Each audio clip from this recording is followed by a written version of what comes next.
Hey guys, it's Ryoji from Japanese by Chunking.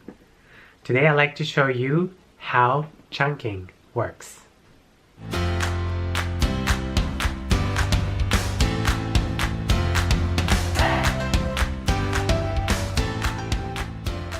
Okay, so let's take a look at this video that explains chunking.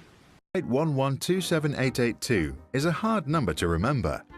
If you chunk the number into 081127882, it's easier. Cutting large bits of information into smaller pieces helps us to understand. If we put small pieces back together, we can see the big picture, and that helps us to remember. The process is called chunking. This is how it works. Our short-term memory is fast but tiny. According to learning expert Dr. Oakley, it can hold only 4 chunks of information at once. So when new inputs arrive, it has 2 ways to pick them up. First, it can overwrite and forget what it has to make space for new information.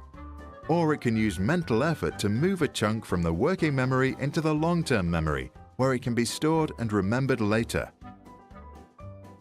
This is why it's almost impossible to recall 9 digits like 081127882. There is simply not enough space. Once chunked, there is. There are several ways to chunk. You can break a larger piece into smaller bits, identify patterns, or group pieces to see the larger picture. Once a chunk is created, you can use deliberate practice to move it into your long-term memory where it connects with existing experiences. Now it can be stored for years and, if regularly used, accessed without much mental effort. Isn't it very interesting? Let's take a look at credit card numbers. Credit card number has 16 digits.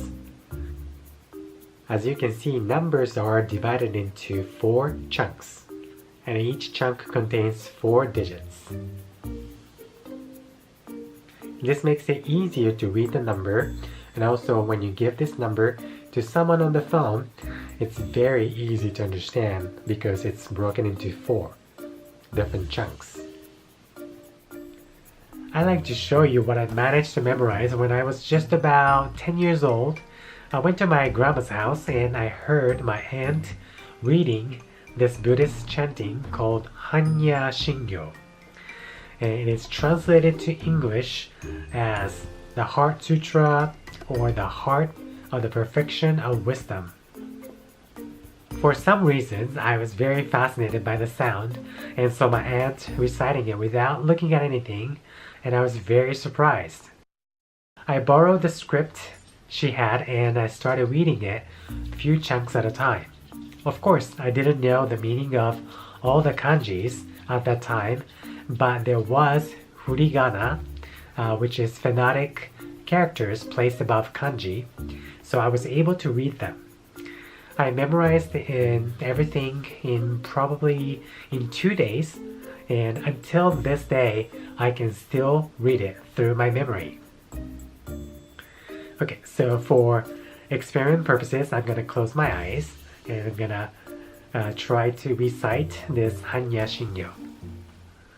仏説マカハンニャハラミタ信行漢字財宝作業人ハンニャハラミタ自称剣言海空洞一切空薬シャリシ式不意空空不意式式即税空空即税式重創業式薬部尿税シャリシ税商法空想不詳不滅不空不上不増不減税項空中無式無重創業式無限に微絶心に無式証拠未速報無限界内し無意識界無無明薬無無明人内視無老死薬無老死人無空終滅道無知薬無得意無所得公膨大殺大般若波羅蜜多言葉の長さも大個人波羅蜜多税内実習税内領収税無常税無道中無常薬無実不公公波羅蜜多中途接種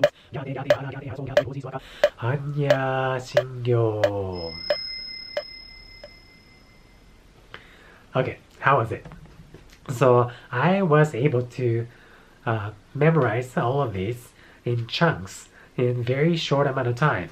And I was able to put these chanting into my memory bank. So that's why even though I learned this when I was about 10 years old, I can still recite this chanting because it's embedded deep in my brain. So this is kind of like, when you're speaking.